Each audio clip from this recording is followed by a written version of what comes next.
Hello, welcome to the second session of the Climate Literacy Certificate course. I'm Karen Jeffers Tracy. I'm an adult services librarian and a climate educator. This is Key Concepts of Climate Science for Adult Library Patrons. Episode 2, Is It Our Fault?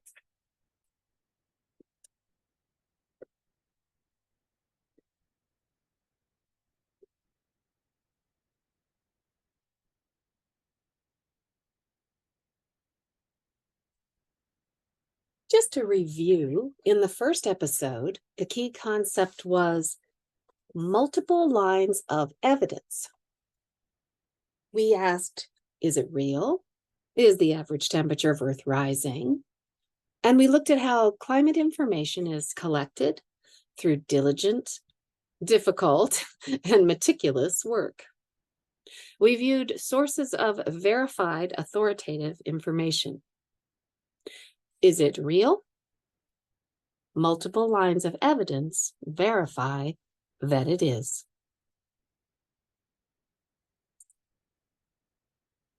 Our vocabulary review from the first episode, albedo.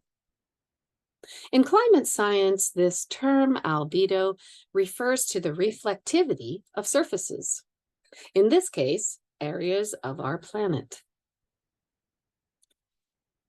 The vocabulary review from the first episode, the other word is feedback. White snow is high albedo. It reflects sunlight, keeping what's under it cool. Blue ocean or unfrozen land has a low albedo. It is warmed by sunlight. When Earth's icy regions melt, they expose more dark surfaces, which then warm, which in turn creates more melting. This is called, in science, a positive feedback loop, meaning events which amplify each other. Think of positive in the sense of a forward or increasing direction. But why are they melting? Here's the vocabulary for episode 2. Climate forcings, also called climate drivers. These are factors which make Earth's climate. AGW, anthropogenic global warming, means caused by humans. Key concepts for episode number 2.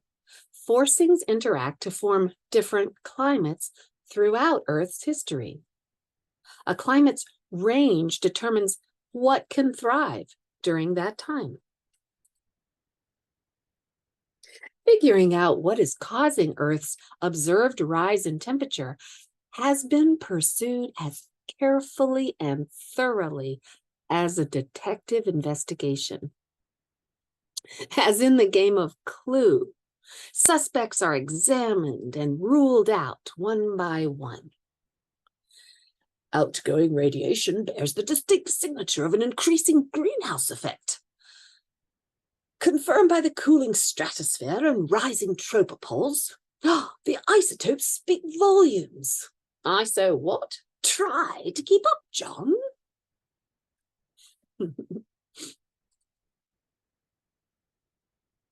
These are some of the suspects people have proposed, which have all been carefully investigated.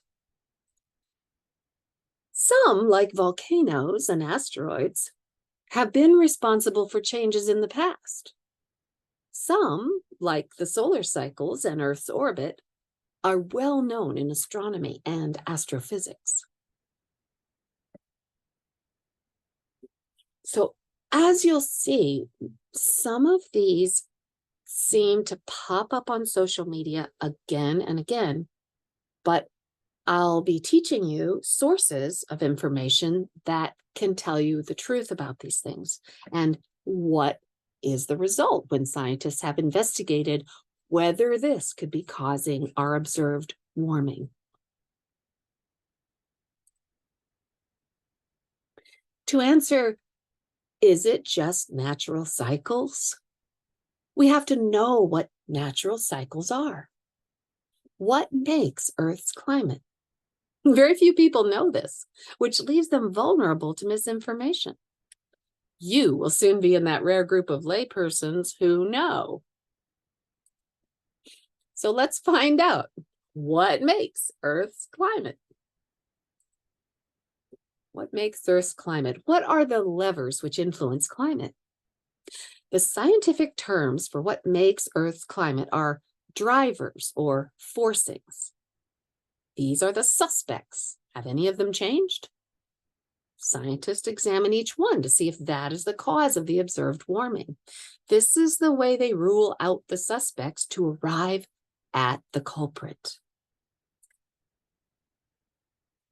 Now, natural climate drivers include changes in the sun's energy output, which does happen, regular changes in Earth's orbital cycle, so we'll take a look at those, and large volcanic eruptions, which have happened in the past, which put light reflecting particles into the upper atmosphere.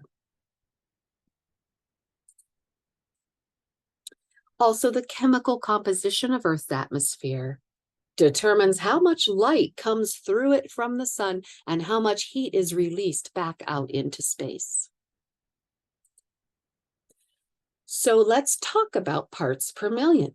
Parts per million of carbon dioxide in Earth's atmosphere, because that helps determine, as I said, how much sunlight comes through the atmosphere and how much energy is released back out into space. First, the concept of the carbon lag. So this is a key concept of climate, the carbon lag. The conditions we experience today are from emissions 10 to 30 years ago. Our emissions today will increase Earth's temperature in 10 to 30 years. How old will you be then? How old will this child be?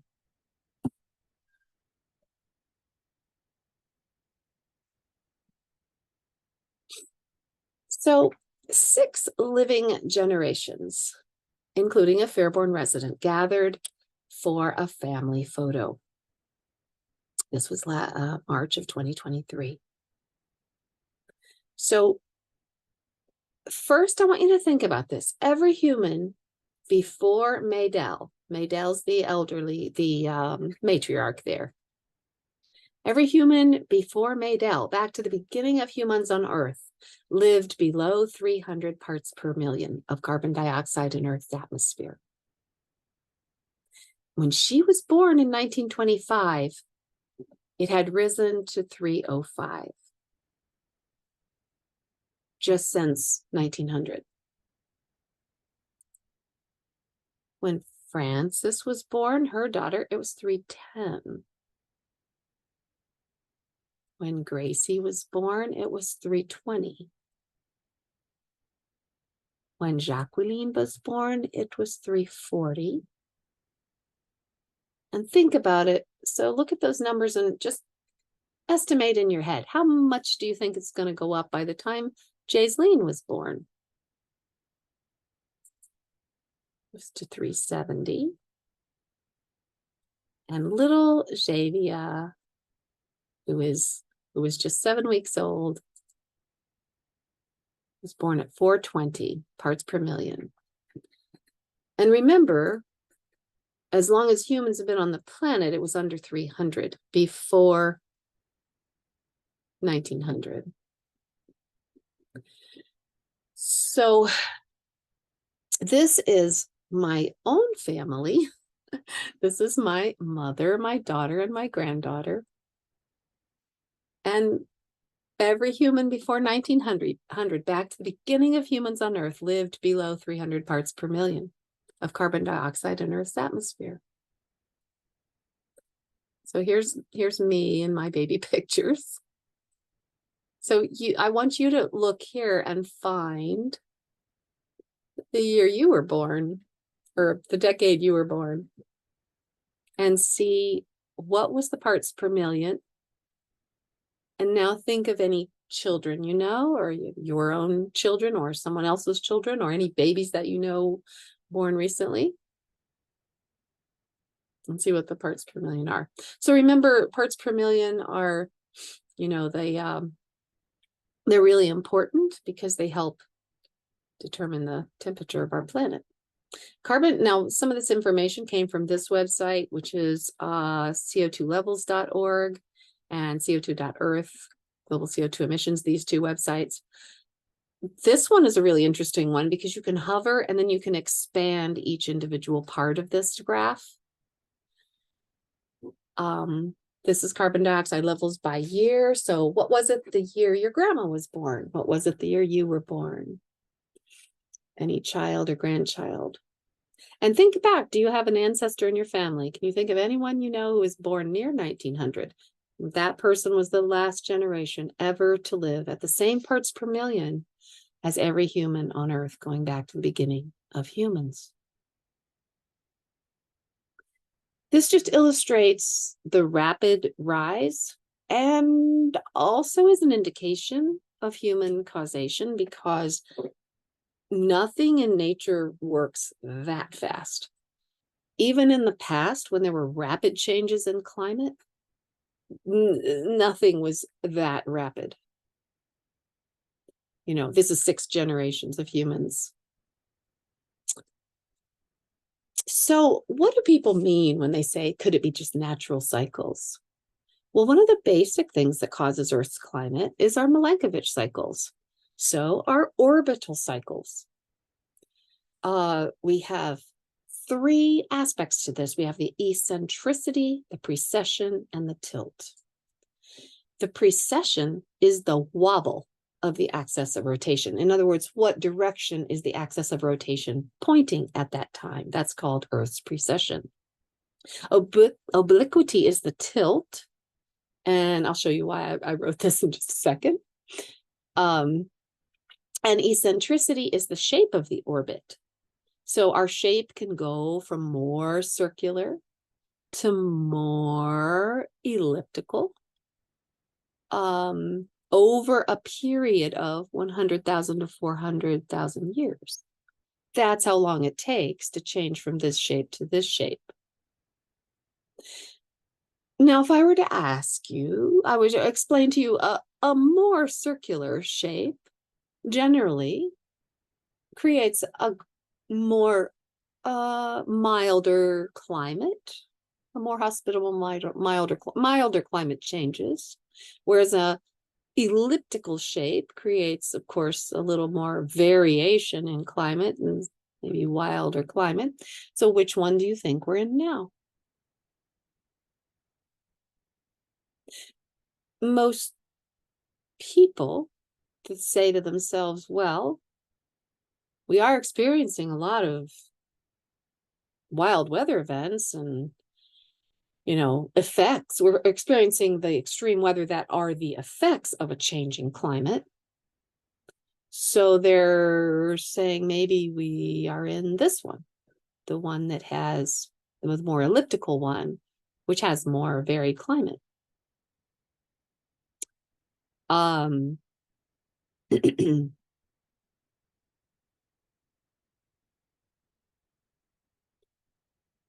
But I'm checking one thing. Okay. Whoops.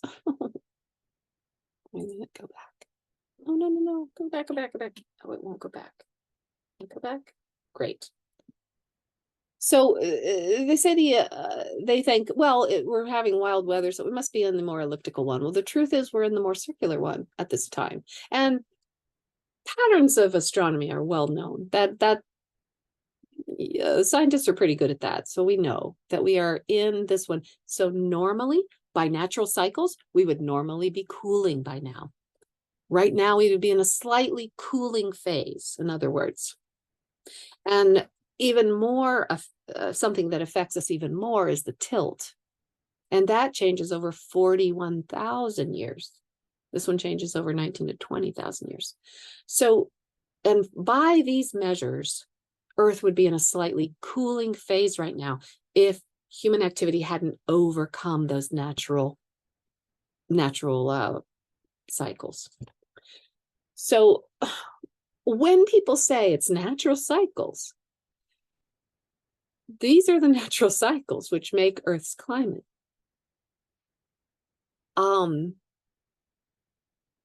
They're not understanding, and the reason that scientists haven't spoken up about it very much is because it's not that important to them. They think that people should understand this. They think, to them, it's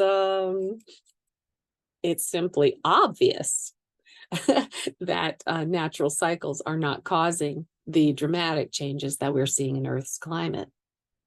But the many memes, and you'll see this in many memes and online disinformation, you'll see that it's natural cycles is one of the things cited.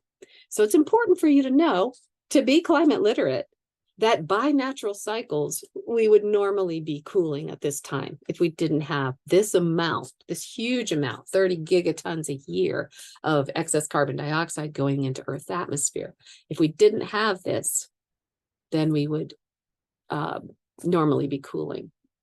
Instead, we're seeing exactly the opposite, which means that human activity overcame the power of the natural cycles. It was that much. For many people, the idea that small little humans can affect the huge, complex physical systems of the enormous Earth is improbable. Luckily, we have observed evidence to guide our understanding. This is a picture of current marine traffic. In other words, you can log onto this website and you can see in real time the boats and marine traffic that are on Earth's waterways at any given time. And I just thought this was a good illustration of ways in which we know that humans have a large impact on the planet. This site, Carbon Brief, has a good article, which is an analysis of why scientists think 100% of global warming is due to humans. So there's the site, but that is kind of hotly debated. In fact, it's even been on our, you've seen it on television sometimes, asking how much of the warming is caused by humans. And as we know, human activity began the effects that are now causing effects on their own. So as we talked about feedback cycles, human activity started it off, and then natural feedbacks kicked in. So when you have eliminated all which is impossible, then whatever remains, however improbable, must be the truth.